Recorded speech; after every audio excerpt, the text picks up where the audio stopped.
The Chapter 13 file contains one worksheet called Quick Tips, and down the left-hand side, we see 10 short, we might call them tiny tips, and I'll cover them in order. Press Control-Enter to keep the active cell in place. I'm about to write a formula in C2, and when I finish the formula, if I press Enter, the active cell will move into C3, but I want to copy the formula down the column. So here's the formula. Everybody's going to get a salary increase here, 2.1%, so I'll be using cell D1 in the calculation. I'll start using cell B1 for the first formula. Equal B1 times D1. I want that to be an absolute address. I'll press the function key F4, and then plus B2. But I won't press Enter. I'll press Control-Enter. I want the active cell to stay in place. Then I can copy it down the column quickly, double-click, and I'll come back to the format in a bit. Now, second tip, don't capitalize function names as you type them. Equal, I want a median of those values. I don't have to capitalize the word median. After completing the entry, it will automatically become capitalized, but you don't have to capitalize it as you're typing it. I want to refer to column C here. That's it. I do not have to type the right parenthesis. Third tip, don't type a right parent when typing a single function. There's no nesting of functions. No other functions are being used. Excel takes care of this for us. In this case, I can press Enter or Control-Enter. Makes no difference, but I don't have to press right parenthesis, Enter. There we are.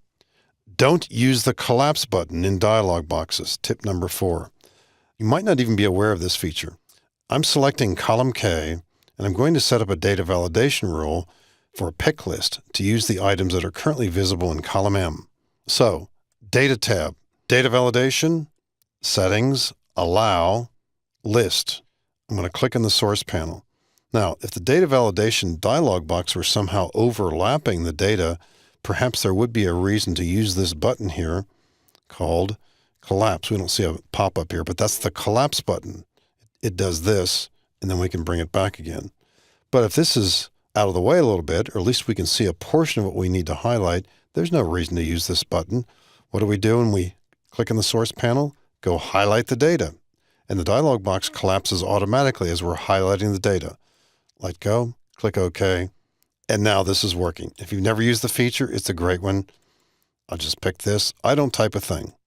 And eventually that list should be elsewhere, either on a different sheet or hidden. You don't want anybody using this to have that nearby because possibly in situations of security, you don't want those to be easily changed. You can also use this, by the way, with Alt down arrow. I'm using Alt down arrow now. And I'll use the arrow keys to come down to this choice, that choice, and Enter, and so on. Tip number 5, there's no need to select a column or a row just before you right-click the column row to get the shortcut menu. Now, suppose I want to do some formatting on column C. I want to get to Format Cells. I could click column C, then right-click and Format Cells. Nothing wrong with that, of course. But if I know ahead of time I'm about to do that, and the active cell's out here somewhere, I'll just point to the column letter C, right-click, and there's Format Cells. Click it. Just makes it a bit faster here. And I'll change this to some other format, perhaps this one here, maybe not 2 decimals. And click OK. So that's taken care of. Press Shift F10 to activate the shortcut menu. It doesn't activate the mini toolbar. Now, the question is, why not just use right-click? Well, it could be that time when you don't have a mouse, you're on a laptop possibly, or the trackpad isn't working, the mouse isn't working.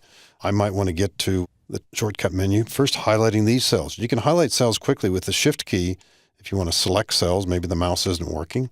Maybe these are highlighted. Where's that shortcut menu? Shift F10. And we can use our arrow keys to move down that too if we wish to get some choices this way.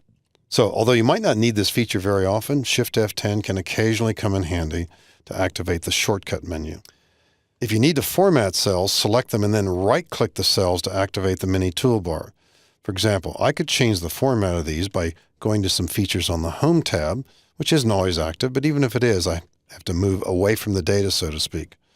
But instead of having to go to the top menu, I've got my data highlighted. I'll simply right-click, and immediately the mini toolbar appears. And maybe what I wanted to do here was make these cells italic or provide some other font, maybe make them bold, italic maybe not, fill these in with a different color, whatever. In other words, we can make a lot of choices here on the mini toolbar, and we can get here quickly with a simple right-click rather than having to go up to the main menu on the Home tab there. And the Home tab sometimes needs to be selected because we've been working on other tabs.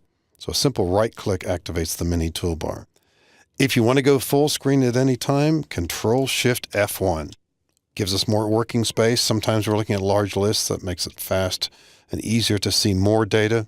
For a while, we don't need to use the menu anyway, so we'll work with our data this way for a while. Control-Shift-F1 brings back the entire ribbon menu system. And a subset of that, by the way, if you press Control-F1, it hides the icons, but it keeps the ribbon tabs visible. So we see what's happening now. Control-F1. Tip number 9, format an entire column, not just the data. When you click a column letter, then you get more useful stats in the status bar. So for example, if I click column C right now, we're seeing data that's readable down in the status bar. By the way, you might not have all these features present. If not, you can right-click and fill in the check marks here if you wish. You don't necessarily have to have all these 6 checked, but it doesn't hurt to have them checked. But that's clear in column C, but I'm clicking column B, and I'm seeing numbers down there, and they're a lot harder to read. There are no commas in sight. Probably what happened is that these numbers were highlighted and formatted, and certainly nothing wrong with that. And why would you format this cell like this one? Well, seemingly no real reason. But as I click column B, I'm finding it a little bit awkward to read these numbers down here. So why not format column B along with the entire column? And maybe I'll use the comma button here and then decrease the decimals. But I've done this for the entire column, and you can already see in the status bar the numbers are a lot more readable now than they had been. Final tip, tip number 10. If data is to be used in a chart, for example, like this data right here, if it's surrounded by empty cells, and it is, or worksheet boundaries, so if we're up in row 1 or over in column A, for example, if it's surrounded by empty cells or worksheet boundaries, there's no need to select those cells first before you create a chart. Now this assumes that I want all of these cells to be used in the chart. Simply click within them somewhere. And the quick way to create a chart right on the worksheet, Alt F1, and there it is. Didn't have to highlight the data, just clicked within it. We've got our chart. So 6 tiny tips. You've seen a lot of them perhaps in other movies in this course. They're easy to use. Use them on a daily basis. Some of them you'll use a lot during the course of the day.